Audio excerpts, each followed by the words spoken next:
اعوذ باللہ من الشیطان الرجیم بسم اللہ الرحمن الرحیم۔ سیکنڈ ایئر اسٹوڈنٹس، السلام علیکم۔ بیٹا آج ہمارا 17واں لیکچر ہے، ٹھیک ہے جی۔ حصہ نظم پڑھ رہے تھے جس میں نظم کا عنوان ہے اسلامی مساوات، شاعر کا نام ہے مولانا الطاف حسین حالی، اور بند نمبر ہم کر رہے تھے 4، 3 ہم پہلے کر چکے ہیں، چوتھا بند شروع کرنے لگے ہیں۔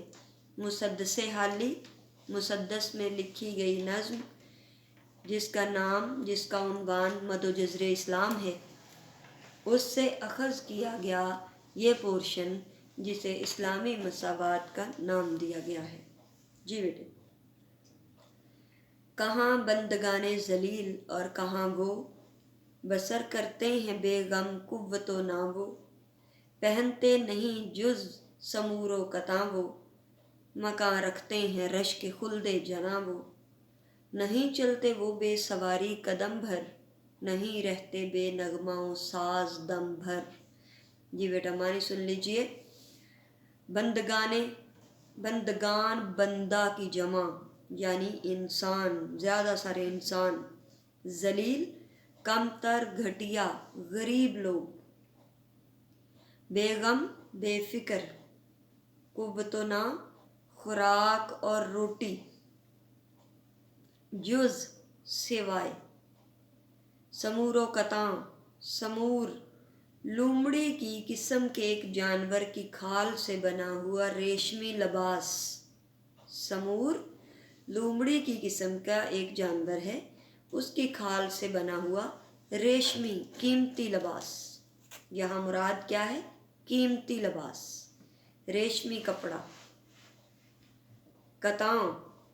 کتان گرمیوں کا قیمتی ریشمی لباس ہے۔ رشک کسی کے برابر ہونے کی خواہش کرنا، حسد تو ہوتا ہے نا، جیلسی، جلنا۔ رشک ہوتا ہے جو بہت اچھا لگے، فخر سے بہت اوپر، اور انسان چاہے کاش میں اس جیسا بن سکوں، اسے رشک کہتے ہیں۔ خلد بہشت، جنا جنت کی جمع فردوس، بے نغمہ و ساز و آواز کی محفلوں سے دور، دم بھر لمحہ بھر۔ مفہوم ہے اس کا، قوم کے امراء کا بندگان ذلیل یعنی معمولی، کمتر اور غربت کے مارے ہوئے لوگوں سے کیا موازنہ ہو سکتا ہے، کیونکہ امراء کو کھانے پینے اور دیگر ضروریات زندگی کی فکر نہیں ہوتی۔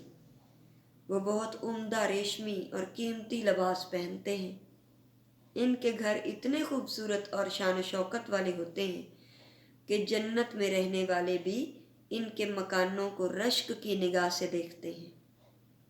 وہ سواری کے بغیر قدم بھر نہیں چلتے، ان کی ساری زندگی عیش و عشرت اور گانے بجانے کی محفلوں میں گزر جاتی ہے۔ یہ بیٹا سارے مصروں کو، تینوں اشعار کو سادہ نثر میں کرنا مفہوم کہلاتا ہے۔ تشریح کی طرف بڑھتے ہیں۔ مسدس حالی مد و جزر اسلام کے خالق شاعر مولانا الطاف حسین حالی نے اپنی نظم اسلامی مساوات میں ہمارے معاشرے میں پائی جانے والی معاشرتی تفریق یعنی امراء اور غربا کے درمیان پائے جانے والے فرق کو کمال خوبصورتی سے تجزیاتی انداز میں پیش کیا ہے۔ تجزیہ کیا ہے پہلے، پھر وہ ہمارے سامنے رکھا ہے۔ تشریح طلب بند کے پہلے مصرے میں شاعر کہتا ہے کہ معمولی اور کمتر درجے کے لوگ، بگڑے ہوئے لوگ اور اہل ثروت لوگوں کا مقابلہ کر ہی نہیں سکتے۔ بیچارے، بے بس اور مجبور لوگوں کو 2 وقت کی روٹی بھی ڈھنگ سے میسر نہیں، انہیں زندگی کی بنیادی ضروریات بھی پوری طرح مہیا نہیں ہوتی،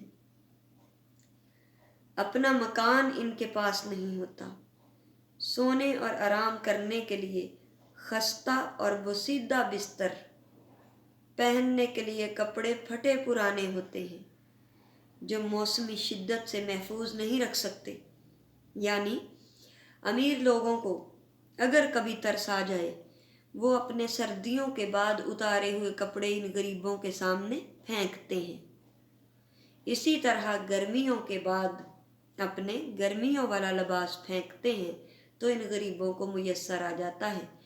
اس طرح سے یہ بیچارے سردیوں میں وہ باریک لباس جو انہوں نے گرمیوں کے بعد پھینکا تھا وہ ملتا ہے، اور سردی کے بعد جو پھینکا تھا، حالانکہ گرمیاں آ گئی ہیں اب تو باریک چاہیے نا، لیکن نہیں ہے تو مجبوراً وہ موٹے کپڑے وہ انہیں پہننا پڑتے ہیں جو کبھی ترس کھا کر یہ امیر لوگ پھینک دیں اور غریبوں کے ہاتھ لگ جائیں۔ ان کی زندگی مصائب اور مسائل سے بھری ہوتی ہے، یہ ضروریات زندگی کے حصول کے لیے بھی دوسروں کے محتاج ہوتے ہیں۔ سہولیات اور تعیشات کا تو خیال بھی ان کے دماغ میں کبھی نہیں آتا۔ غریبوں کے جہاں میں وقت بھی تھم تھم کے چلتا ہے، غریبوں کے جہاں میں وقت بھی تھم تھم کے چلتا ہے، کبھی صبحیں نہیں ہوتی کبھی شامیں نہیں ہوتی۔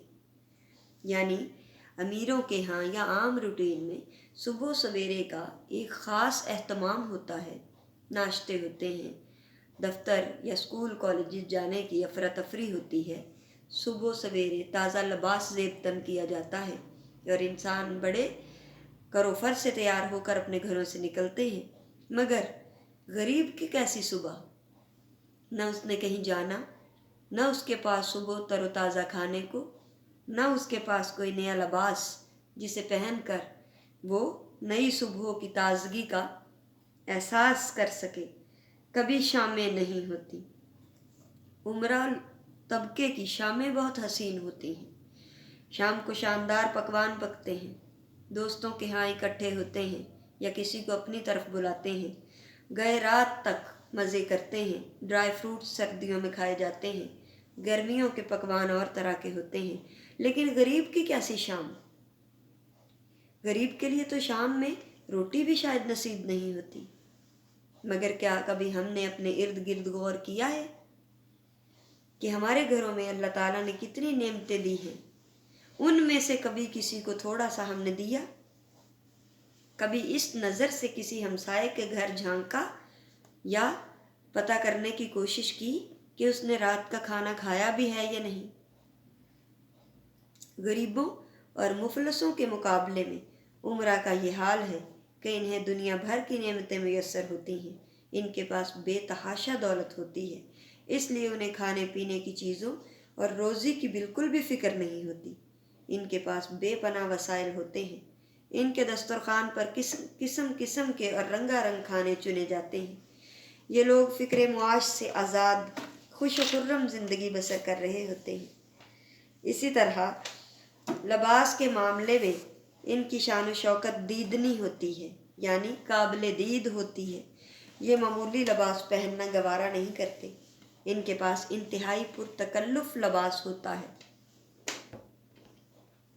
یہ گرمیوں کے موسم میں انتہائی قیمتی باریک کپڑے کتان کا بنا ہوا لباس زیب تن کرتے ہیں، جبکہ سردی کی شدت سے محفوظ رہنے کے لیے بے حد قیمتی ریشمی گرم سمور کی کھال سے تیار شدہ لباس پہنتے ہیں۔ حالانکہ لباس ستر پوشی کے لیے ہے، جسم ڈھانپنے کے لیے ہوتا ہے، لیکن یہ امر الباس میں امارت اور نمائش سے کام لیتے ہیں۔ یہ لوگ اپنے لباس میں کس لیے پہنتے ہیں؟ دکھاوے کے لیے، تاکہ وہ عام لوگوں سے منفرد نظر آئیں، الگ نظر آئیں۔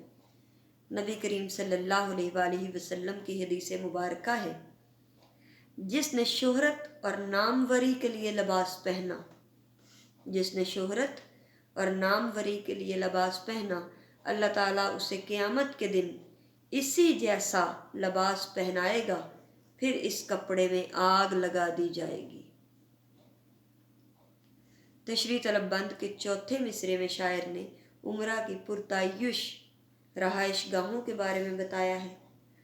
کہتے ہیں کہ امیر لوگ بلند و بالا